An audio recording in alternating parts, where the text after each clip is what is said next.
I know I'm a bit late to the party, but recently I watched this movie called K-pop Demon Hunters. It's pretty obscure, you've probably never heard of it. Anyways, what surprised me the most about this movie is how it treats the topic of redemption. Recently, HAZBIN Hotel Season 2 came out, and it too treats redemption. In this video, I want to explain why I think K-pop Demon Hunters dealt with redemption in a much more mature way when compared to HAZBIN Hotel.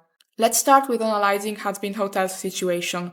Spoilers ahead for both of them, of course. After dying at the end of Season 1, Sir Pensius went to heaven. This is a very important event in the HAZBIN Hotel universe, since it's the first time a sinner is able to redeem himself after death and go to heaven. So let's take a look at what sin Sir Pensius committed when he was alive, and how he redeemed himself.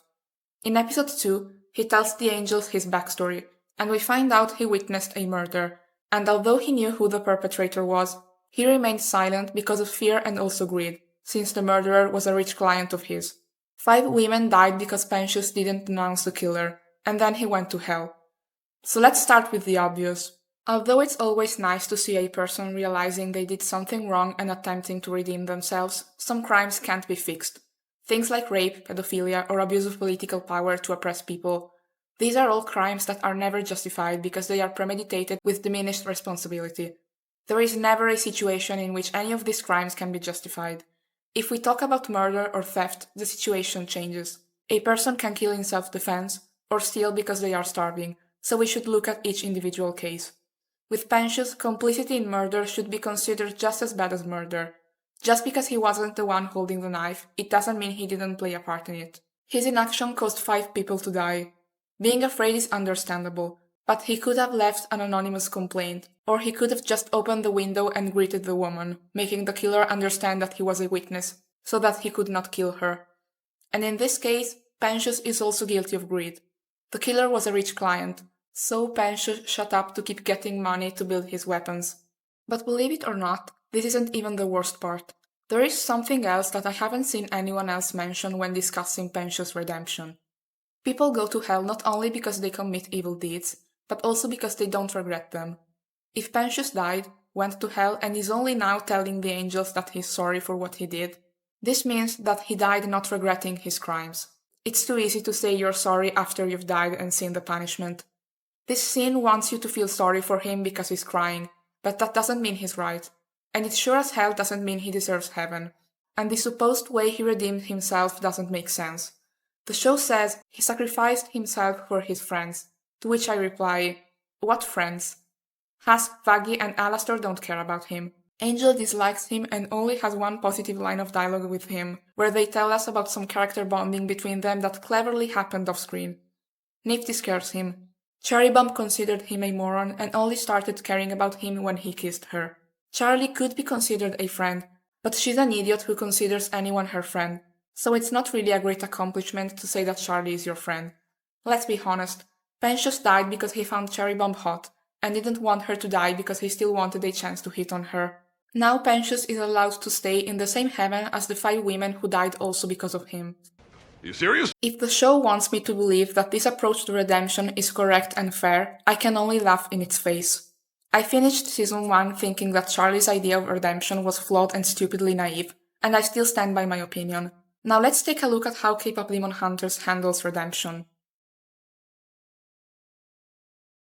In the movie, Jinu tells Rumi his story. 400 years ago, he was a poor boy.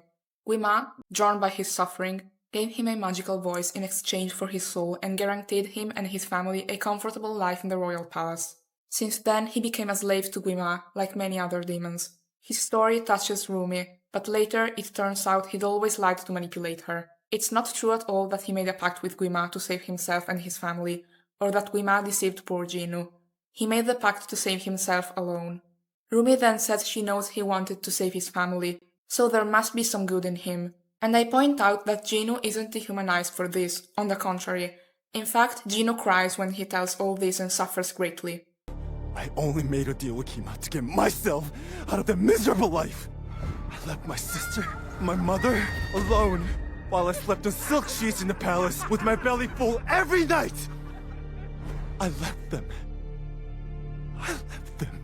Dinner's has made mistakes, sure, but everyone makes mistakes. Except that doesn't change things. He repented, he suffered, but the sin has been committed. Those people have starved, and he was selfish, and there's no excuse that can make that go away. Then Rumi replies, "But you're not just that," and the narrative makes it clear she's wrong. Okay, there's some good in Gino, but what does that change? There may be some good, but in the meantime, thanks to Gino, real people are dying. The movie lets you understand him. In his wickedness, you can empathize with him without justifying him. This is the huge difference in the way K-pop demon hunters and HAZBIN Hotel approach redemption. Empathizing is not the same as validating. A person who suffers for the wickedness they've done can be sympathetic, but not right just because they suffer. Just because you cry doesn't mean you're right. Since Rumi reminded Gino that there's something good in the world worth fighting for, in the end he decides to sacrifice himself for the cause. He doesn't idiotically throw himself into battle to protect the hot girl he likes and 4 other unrepentant psychopaths, only to be rewarded by going to the same paradise as the people who suffered because of him. K-pop Demon Hunters doesn't do this because in this movie, redemption isn't about rewarding an evil person who has chosen to do evil in his life. Redemption is about making up for the mess you've made. In short, it's about giving back to others what you unjustly took from them before. It's about righting wrongs.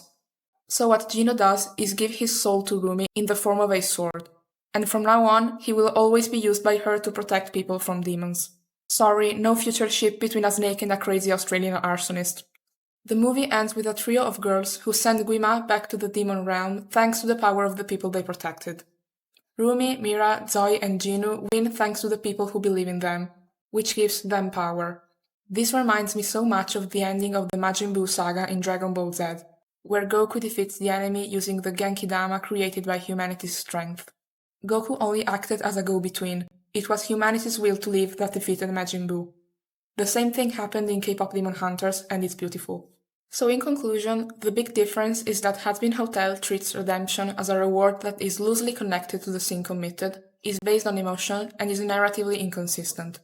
K-pop Demon Hunters views redemption as a responsibility to rectify one's wrongdoings, is grounded in consequences, respectful of victims, and thematically coherent. As always, thanks for watching and have a great day.